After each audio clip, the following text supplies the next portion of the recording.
There have been many heartbreaking scenes on Corrie recently as Paul's motor neurone disease continues to take a turn for the worse. I'm losing my speech. But we already knew that, so they did an oral motor exam, and my swallow's not great either. They're concerned about him choking. OK. So, what does that mean? It means I can't eat solid food anymore.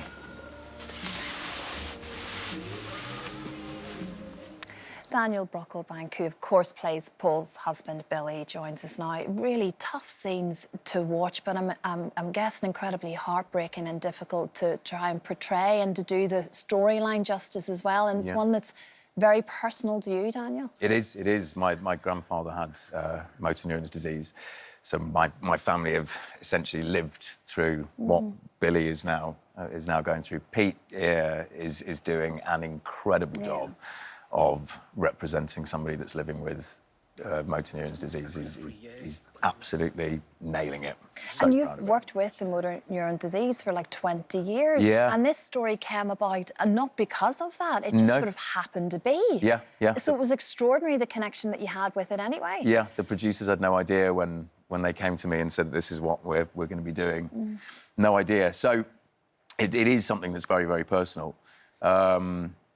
But sometimes when you're doing a storyline that you have no connection to, you can research it, you know, to within an inch of its life. But there's always that niggling thing at the back of your head that you might not be getting it quite right. Whereas with this, because this is a personally lived experience, I know that we're doing it justice, and it's. And Corrie does that well. They sort of really get the sensitivity of a story, I think, and they talk to the right people surrounding it. They try to do everything justice, really, don't they? Yeah, and they've done this very much. I know they've worked closely with the M&D Association. Yeah, they have. I mean, it's always important with an issue-led storyline to make sure that we're hitting the right notes. So the team work tirelessly to make sure that we're representing the M&D community. And also the family and those affected around the person that's suffering too. That's such an important part of this. Yeah, of course. You know, it goes way beyond just the person with the illness. Exactly. And poor Billy isn't handling it well, really. He's putting a very good face on, isn't he? But he's also struggling. Yeah, of course. I think, and as anybody would, you know, he's watching the person that he loves slowly deteriorate in front of his eyes. So it's a tough story, but one that has to be told, I think, and that's the important part of it, isn't it? Aside from Corrie, though, Daniel, you've had a very unfortunate incident just last month with one of your beloved dogs. Yes. Ended up, sadly, in the vets, which, you know, none of us have to want to do with our animals, but it happens. But you've sort of gone on a bit of a crusade off the back of this experience. What happened? Well, I mean, all three of my dogs are, they're all rescues from the Dogs Trust, so I have no idea what their lineage is. And one of them, Jean, who's the one there on the left with the turquoise harness, she's always had this little cough since she was a pup. She's been backwards and forwards from the vets. We've never got to the bottom of it. And then about a month ago, her breathing really deteriorated quite rapidly. So it was late on a Friday night. My vets were shut, so we had to take her to an emergency vet. She was checked in. And the vet's care was, I can't fault that at all. It was phenomenal. But what sort of made me question things was just the price of how much we were charged. I mean, it was £500 just to admit her.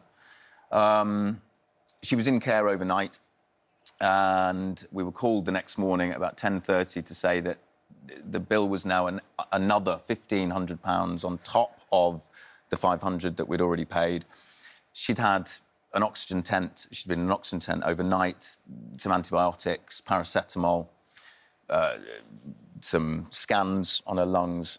They wanted to keep her in for another 24 hours for observation. We were told that would be another £600 on top of the £2,000 bill that was already sitting there. So when I went to pick her up, I asked for an itemised bill. What really made me start to question this was one of the charges on the itemised bill was almost £27 for paracetamol. Now, obviously, I don't know much about how much it costs for an oxygen tent, for example, but I do know how much paracetamol costs. So I suddenly thought, well, that's a huge markup on a very cheap drug. So I sent the bill to the Dogs Trust, where my 3 came from, and asked them to get their vets to look over it to see if it was expensive. And they came back and said, no, that's about standard. And I said, well, why?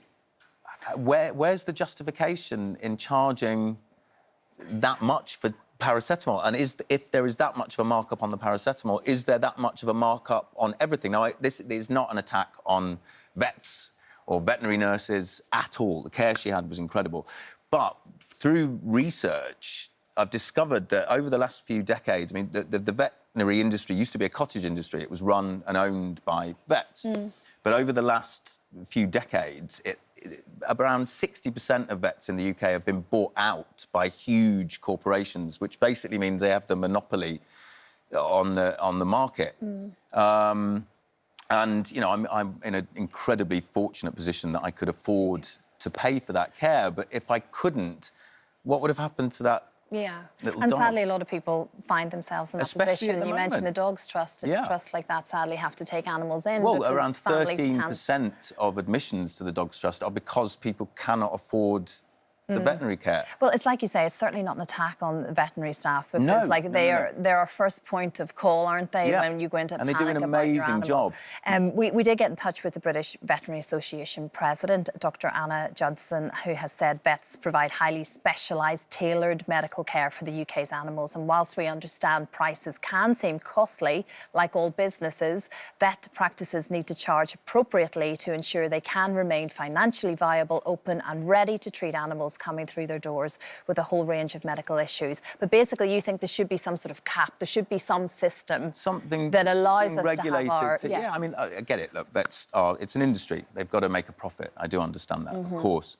But I would argue that it's not the vets themselves that are reaping the financial rewards of these costs. It's the corporations that have bought out the veterinary practices themselves. So there's something else sort of potentially going on, unless it's always a cost that you don't necessarily have that money sitting aside for your pet. You know, we're talking about cost of living now, where every penny counts. Well, this goes way beyond just the vets. I mean, look at the energy companies boasting of billions of pounds worth of profit when people can't even afford to heat their homes. You know, this isn't just this is across the board. It's something like this. Well, you're definitely you're starting the conversation. That is for sure, Daniel. It's one that needs to be had clearly, because it's always a shock getting that bill, isn't it? But it's your dog, it's your baby, so you want to do everything that you can.